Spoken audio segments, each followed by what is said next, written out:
Hello, my loves, and welcome to my channel. If you are new here, my name is Ruby. I am a professional psychic medium, tarot reader, astrologer, priestess, and spiritual guide. And today we are talking about the Dark Mother Goddess and if she is calling you. How do you know if you're connected to the Dark Mother Goddess? Now, before we get into that conversation, if you're connected to the Dark Mother and meant to be working with her, we are going to talk about some archetypal forms that the Dark Goddess, the Dark Mother, the Black Madonna holds and embodies throughout different cultures and spiritual traditions. When I say Dark Mother or Dark Mother Goddess, I am talking about a larger archetypal mother energy that shows up at different points in history and different cultures and religions as different faces. So when I say the Dark Mother, I am talking about the Black Madonna, Kali, Lilith, Hecate, Ereshkigal, Isis in her dark form, Mary Magdalene in her dark form. And so Santa Muerta, right? So while all of these goddesses are unique, they all hold certain energetic currents and themes that belong to the dark goddess, Sophia Nigrans, all right? So let's talk about what some of these archetypal themes are. First is that the Dark Mother rules the descent. So because of patriarchy, wholeness in the spiritual journey has been fractured. And it's very common for us to talk about the ascent of spirituality and ascension. What is far less common for us to talk about in modern spiritual spaces is the descent. And the descent is a journey that is governed and is held by the Dark Mother. So the descent into our shadow material, maybe the descent into a time of crisis or a dark night of the soul. In the descent, we are talking about a descent into our bodies, a descent into our depths, a descent into the shadow material, but literally, the Dark Goddess has come to govern the underworld. So hell, right? The god of the underworld, which, hell is named for. Hecate, right? Being this guide through the underworld for Persephone. Dark goddesses always rule the descent or have a descent arc or characteristic about them. Even Mary Magdalene, she guides Yeshua through his descent into the underworld, which then facilitates his ascent, right? Isis, she facilitates the descent of Osiris into the underworld, right? Now, second archetypal theme that all Dark Mothers carry is that they also are connected to threshold spaces. So they appear at doorways, crossroads, wombs, cremation grounds, caves, and liminal states. So the Morgan has a cave. Mary Magdalene in her final days as a seer and a mystic and a spiritual teacher resides in a cave. Kali dwells in the cremation grounds. Hecate dwells in the crossroads, right? And so wherever there is a liminal space and a threshold, there is also an opening for the Dark Goddess and the Dark Mother. 3.3. Dark Mothers rule annihilation as initiation. The ego must die for the soul to awaken. So we see this very clearly in the form of Kali Ma. She has this khadga, which I have tattooed on me, which severs our ego. She is often depicted with skulls, with bones, with severed limbs, with severed heads. This isn't just crass violence for the sake of it. This is imagery that opens us to a deeper understanding that the Dark Mother is the ego slayer, and she often takes us from who we think we are to who we really are, all right? 4, oftentimes the Dark Mother is the protector of the marginalized, right? So the Dark Mother defends outcasts, misfits, witches, the wounded, the exile. Oftentimes, we see this in the stories of the Dark Goddess herself. She is exiled. She lives on the margins of society. Sarah La Kali, as the patron saint of the Romani people, is a goddess and a saint of outcasts. Kali, especially in her form, is like Matangi, the goddess of the outcasts.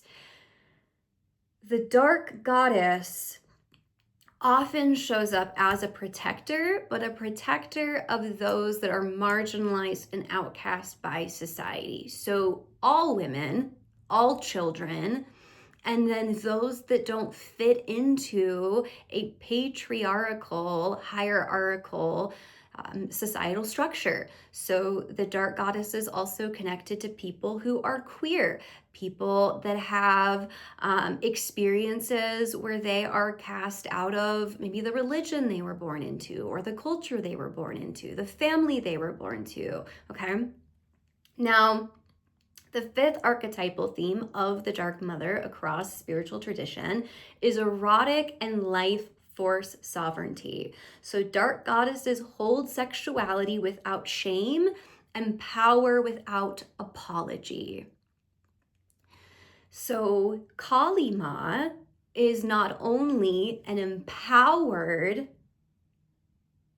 Dark Mother Goddess, but often she is depicted dancing on top of Shiva. This mirrors Lilith, who is outcast from the Garden of Eden because she wants to be on top of Adam. Oftentimes, there is this energetic pull when we start working with the Dark Mother Goddess to not only reclaim our power, but reclaim our life force energy. And that includes our sacred sexuality.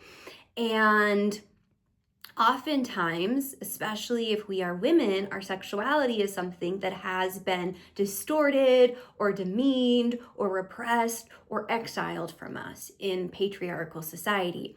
And so as we work with the Dark Mother, we reclaim our inherent value and our inherent power, which includes our sexuality oftentimes, or our ability to be autonomous in our bodily freedom, however that shows up.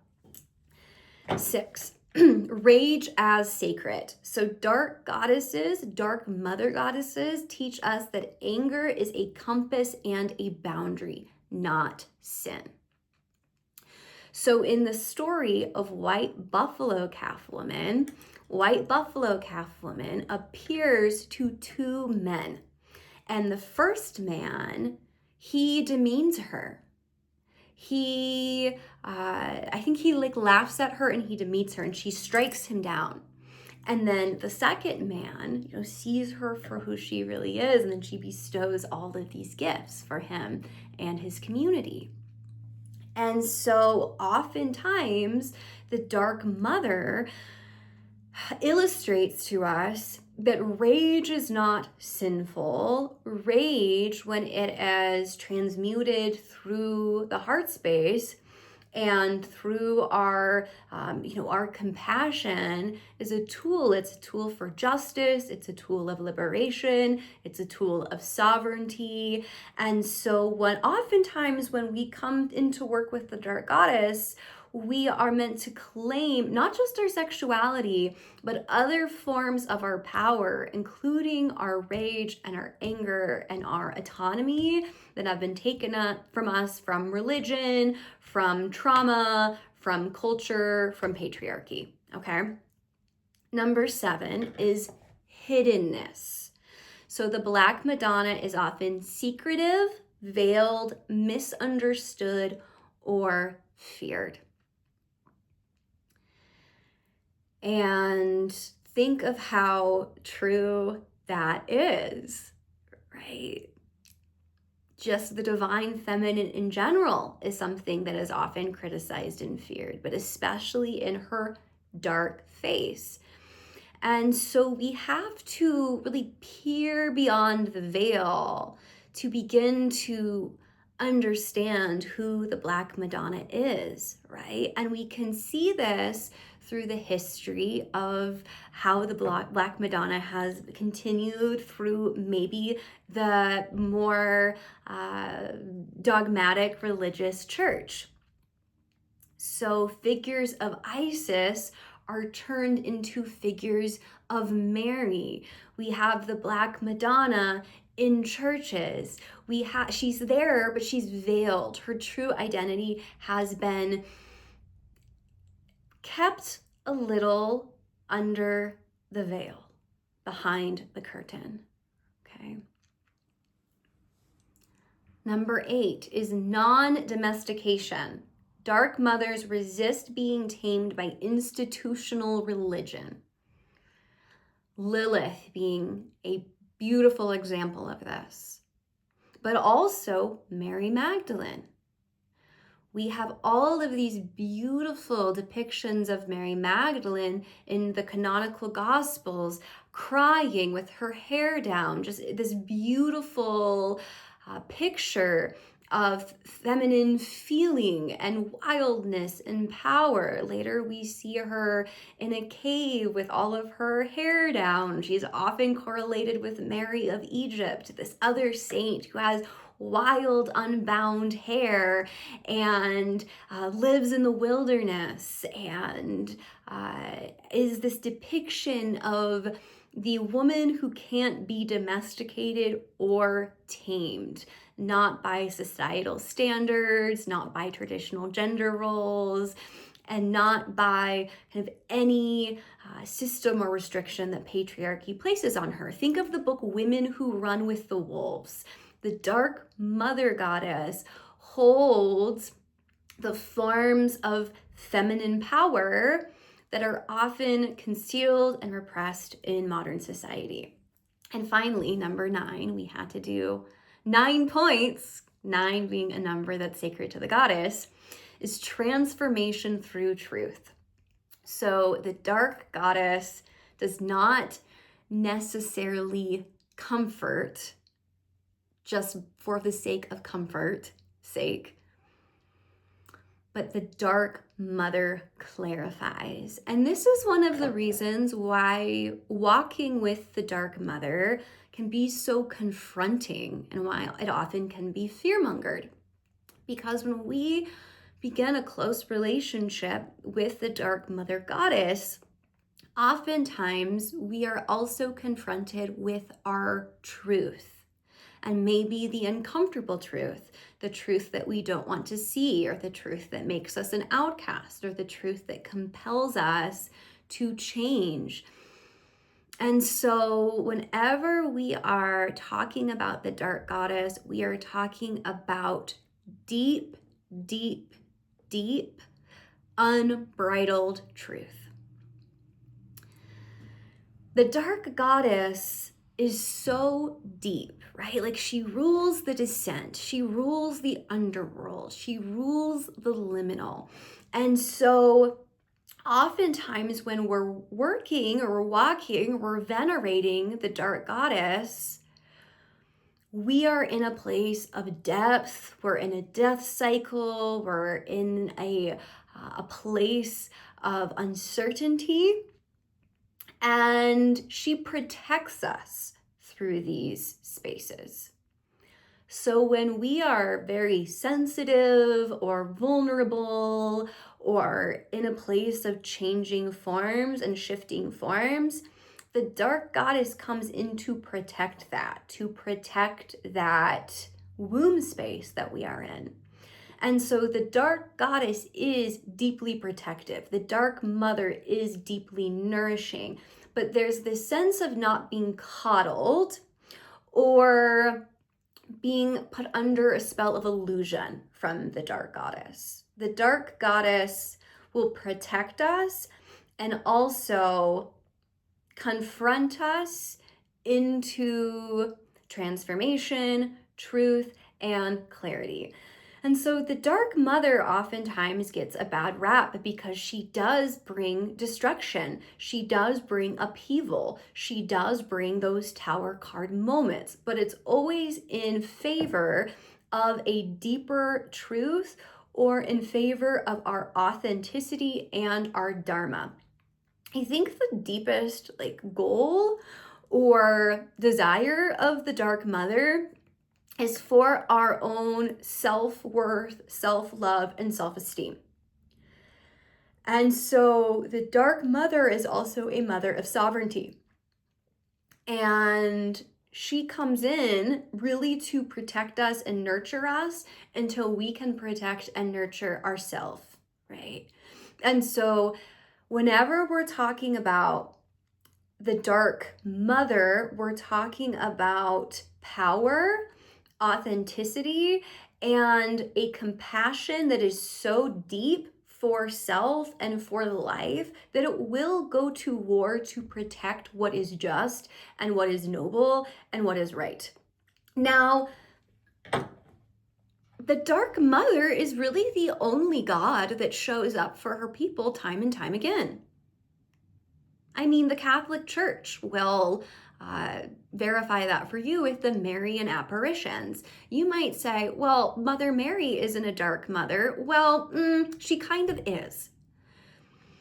So Mother Mary is the golden face of the dark mother, right? So we have Mother Mary as the golden face of the mother goddess, and then we have Sophia Nigrans, or the Black Madonna, as her dark face.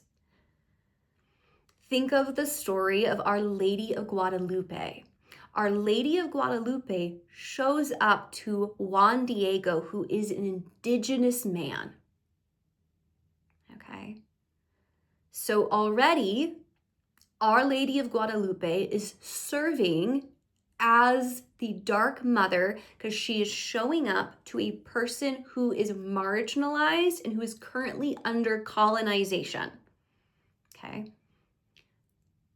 The Spanish have colonized Mexico. They have taken away the indigenous customs and gods.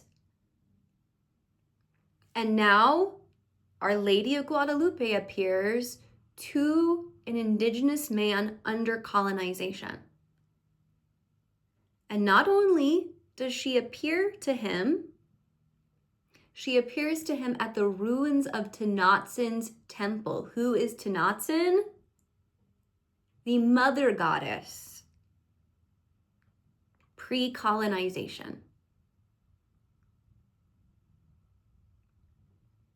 Showing up at the ruins of Tenotsin's temple is also a dark goddess move because she's showing up not only in a liminal space, a threshold space, but a grave.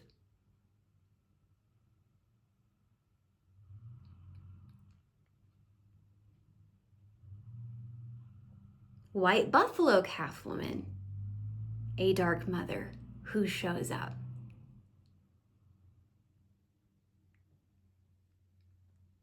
And so, who are the apparitions that are showing up in different times and spaces to take care of her people?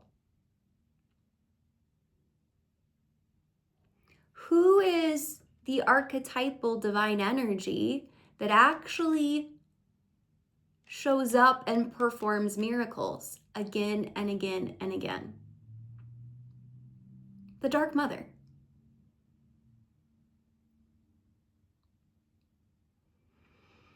And so we can say that while the Dark Mother is, an archetypal energy that we can engage with from a more depth psychology, Jungian psychology level, all of that is beautiful and helpful and good. If we're talking about evidence that God is real and God shows up, where do we actually see that evidence? With the Dark Mother. And so for me personally, the energy of the divine that I feel is the most real and tangible and alive is the energy of the Dark Mother. And we need her more than ever because we are living in a time where her specific medicine is needed. Her medicine, not just of compassion, but of justice and of truth and of equality. So all of that being said, how do you know if you are connected to the Dark Mother or if she is calling you to walk with her for a time? Well, if you are a woman or a child, you're automatically connected to the Dark Mother. If you are a part of a marginalized group or a group that is outcast or othered from conventional society, you also are the Dark Mother's child. If you experienced injustice that you did not deserve, you are also connected to the Dark Mother.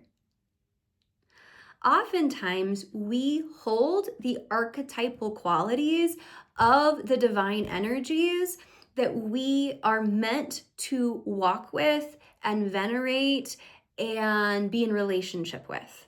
So if you have walked through several dark nights of the soul, tragedies, descents into the underworld, you're connected to the Dark Mother. If you had a family of origin that othered you, demeaned you, abused you, you belong to the Dark Mother. If you have faced any type of alienation or isolation just because of who you are inherent to you, or some gift you held, or because you didn't want to adhere to religious dogma or rules, or you didn't want to be put in a box or tamed, you belong to the Dark Mother.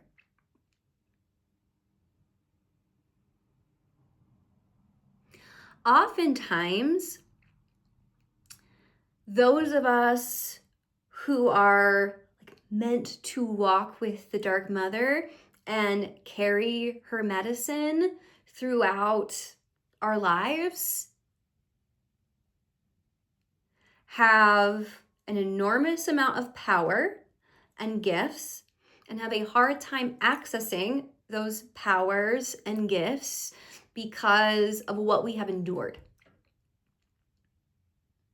Oftentimes, people who are meant to walk and be in connection to the Dark Mother are just fundamentally misunderstood.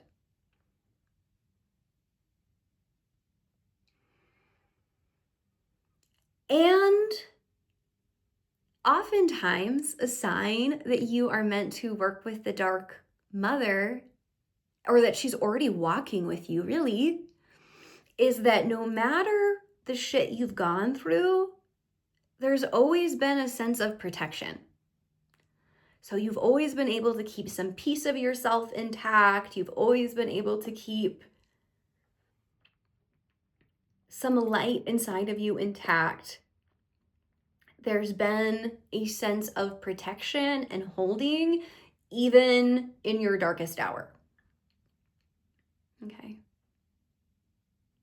Now, some other signs that you're connected to the Dark Goddess is you're just more in touch with the grief and the suffering of the collective and of the world. You're more sensitive to injustice. You're more sensitive to systems of oppression. You are more inclined to follow your own truth and your own journey than to adhere to societal customs and rules. There's this thing with the Dark Mother where oftentimes she chooses people and picks people that nobody else would have thought to choose or to pick. So she can see the gifts and the gems in people that might be covered. So remember how one of the archetypal qualities of the Dark Mother is that she's hidden, right? That often happens to her children. Her children have gifts. Her children have wisdom and medicine that they carry, and they're just overlooked. And so the way forward is not to find someone to kind of finally notice you and see you. The way forward is to work with the Dark Mother to transform into a place where you're empowered in your gifts. And so you unhide yourself, you uncover yourself, you resurrect yourself. Okay. Let me just look at my notes and make sure there's nothing else I want to say here. Okay. Also, those of us that have psychic gifts or spiritual gifts that were challenging or disturbing for us at one point, right? Like she helps us walk through the underworld. She helps us kind of come into maturity with our gifts and our powers that are marginalized by society. And so if, we kind of grew up sensitive or we grew up spiritually attuned, and that was something that was more disturbing or stressful for us, or something we had difficulty integrating, the Dark Mother comes in. Who shouldn't work with her, right? Who shouldn't work with the Dark Mother? Men who are not willing to deprogram their internalized misogyny, patriarchy, and cultural conditioning and want to worship a goddess in theory, but aren't willing to bestow that respect and reverence to the very real women in their life. The dark goddess does not like that, right? So if we want to work with the Dark Mother, if we want to connect with her, build a relationship with her, we cannot stand for what she is against. And what is she against? Inequality, patriarchy, power over, power under dynamics, oppressor, perpetrator dynamics, perpetrator, victim, oppressor, oppressed dynamics. And so if we're engaging those things, regardless of gender, she's going to knock her socks off a little bit. But specifically, this is a goddess of the marginalized and the outcast. And so if you don't fit into that, she's willing to work with you, but you have to then hold on to her. You have to adopt or transform yourself into being someone who will uphold and fight for and serve the marginalized and the outcast in society, right? So another indication that you might work or be connected to the Dark Mother is that you want to fight for the oppressed. You want to fight for the marginalized. You want to fight for the voiceless. Right?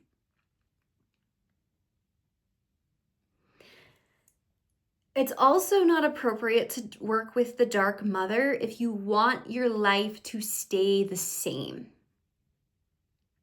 Because something that the Dark Mother facilitates in us is a lot of rapid evolution and transformation, especially because she gets into the depths, she gets into the descent. So as we unweave our fears, our past life karmic imprints, our intergenerational ancestral traumas and patterning, we start to shift. We start to evolve. She also makes it very clear what in our life is not in alignment with our truth and our authenticity.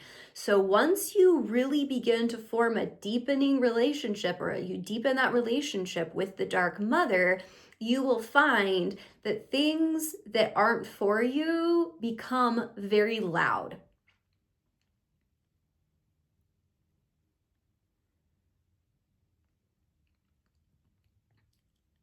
I think that if you are called to work with the Dark Mother, you really have no other choice because it's in your DNA. And so now we're going to talk about indications that you're connected to the Dark Mother in your natal chart. Because one of you asked me if we could find if we're connected to the Dark Mother, Sophia Nigrans, the Black Madonna in the chart. And I'd say yes. Now, just because you don't have any of these things in your chart doesn't mean you're not connected to the Dark Mother. We're talking about a universal mother energy. These energies are the energies that will come when they are called, right? So whenever we're talking about the Divine Mother, we're talking about our mother. We're talking about an energy that at the end of the day is here to comfort us, protect us, guide us, nurture us. The difference between maybe a golden mother like Mother Mary and a more fierce or wrathful face of the Divine Mother like Kali Ma or the Black Madonna or Hecate is that the Black Madonna wants to mother you and nurture you in your darkest, most unconscious places. And she is mothering you into your power. And so she will provide comfort and protection and safety and holding, but she also won't coddle us or enable us. And as someone who, my patroness is Mary Magdalene, who is a dark goddess, right? She does rule shadow integration. It's right in her gospel.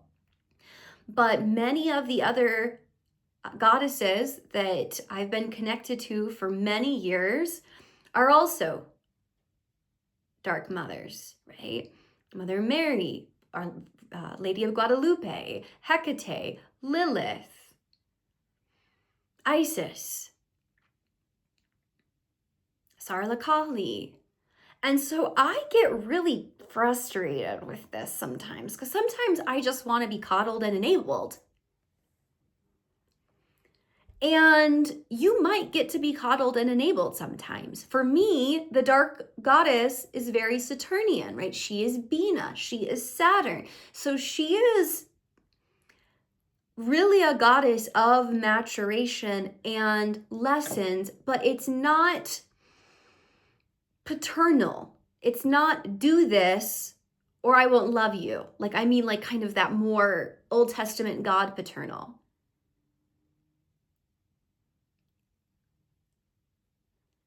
It's more like if we're engaging in something that is not serving us and we've really deepened our relationship with the Dark Mother, she's just going to turn that karmic dial up to 11. Right? So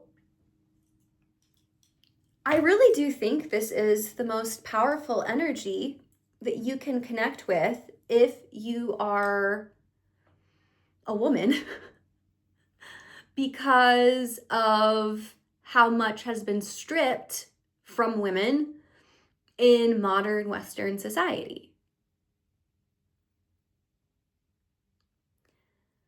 We are either told we're too sexual or we're not sexual enough. We're too nice or we're too bitchy. We're too this or we're too that. We're too blonde or we're too brunette, right? We wear too much makeup or not enough makeup. Like the way that women have been forced into performance in our society is very clear. Like that's very obvious and overt.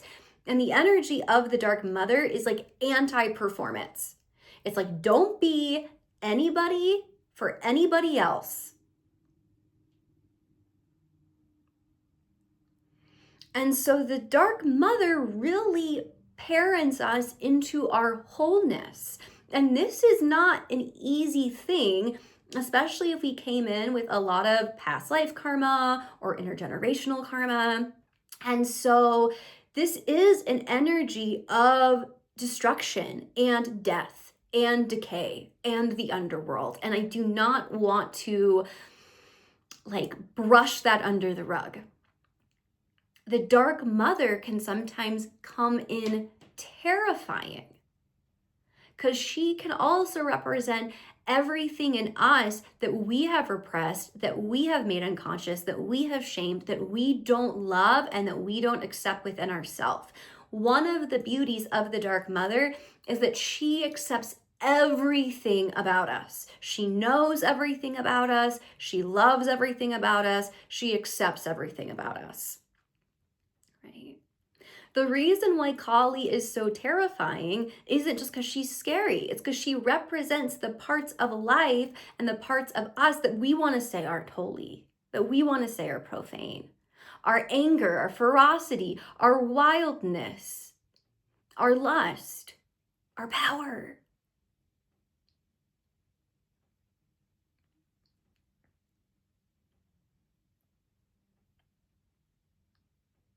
And oftentimes,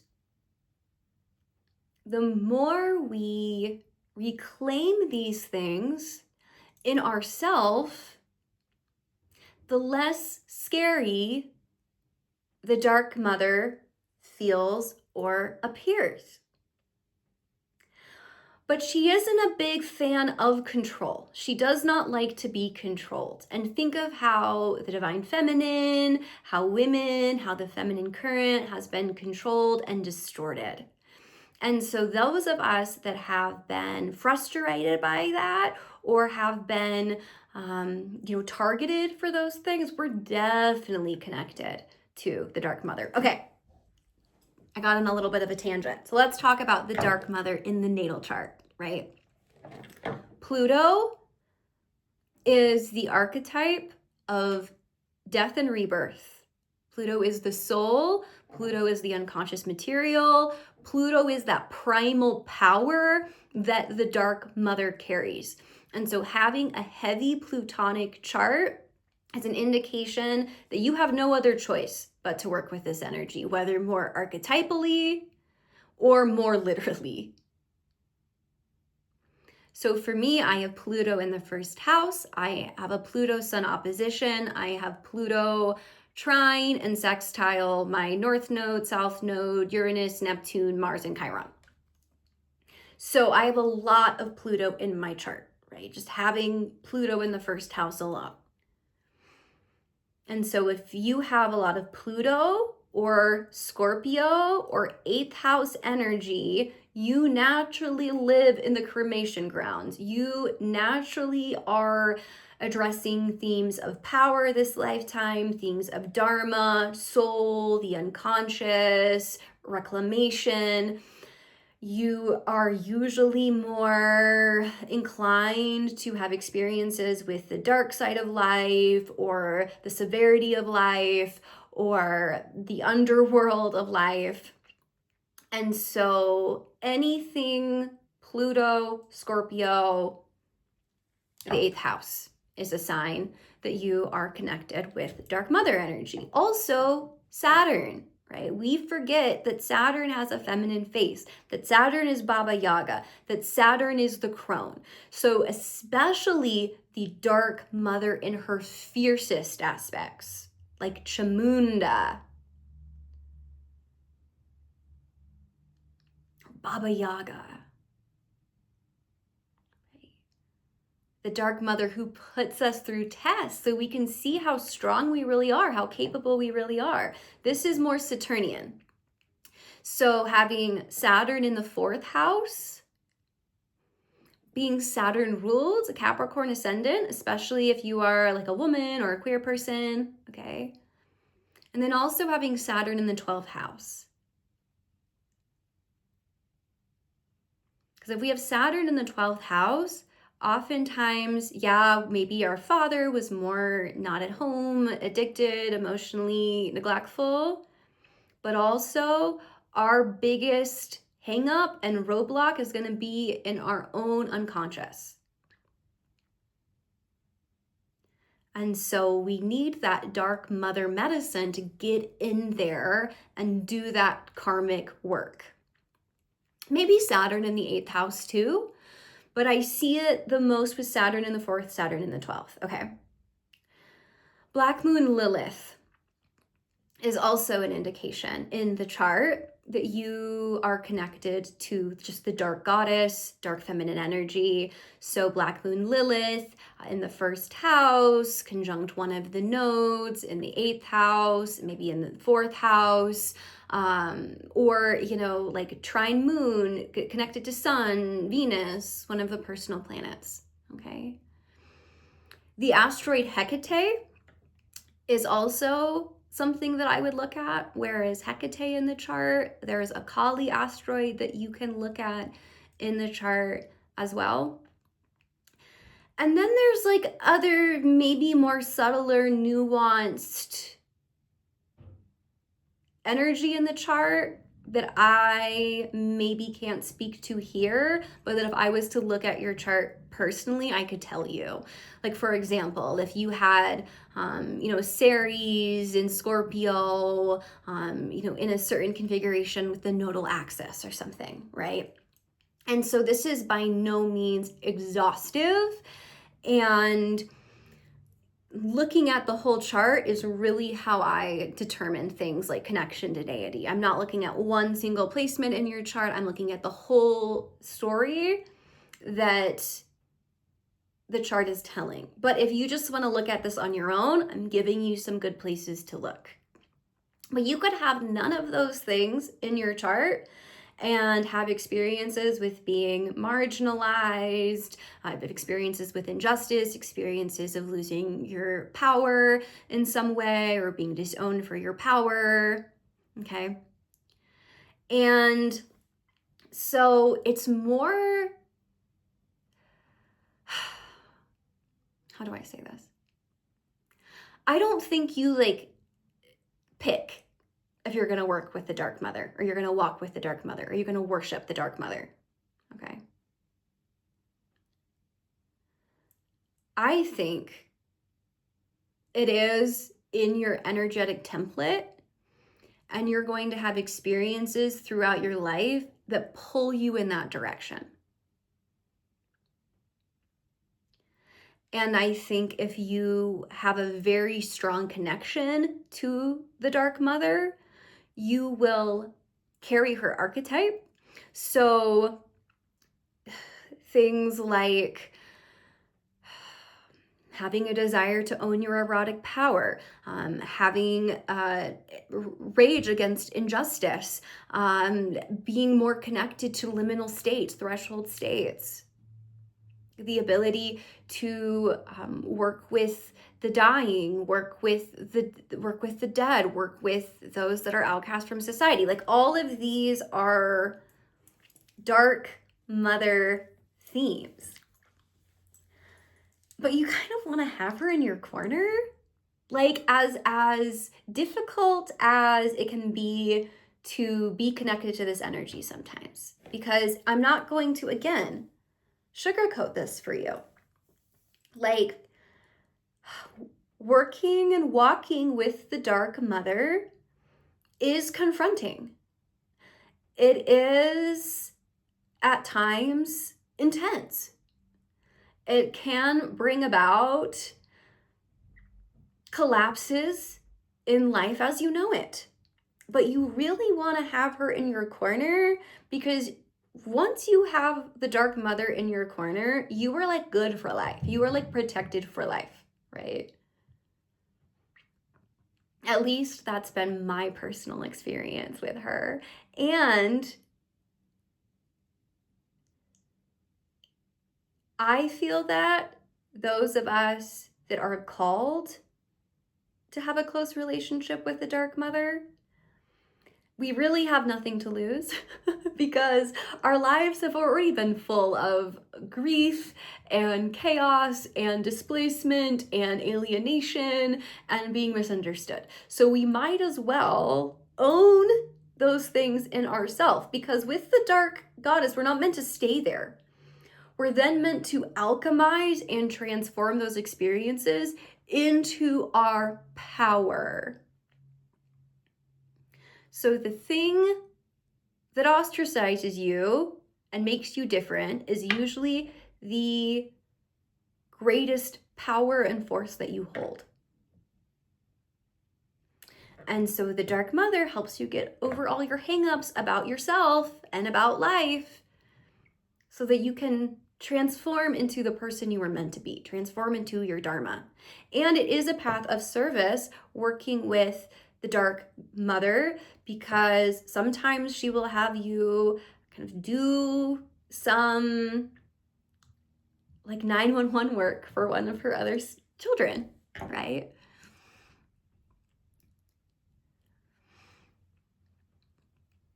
So I think that's it for today. I could keep going and going and going, but this is getting long. So I think we'll end it here, but we can continue this in a later video. So leave your comments and your questions down below. And as always, I love you and I'll see you soon.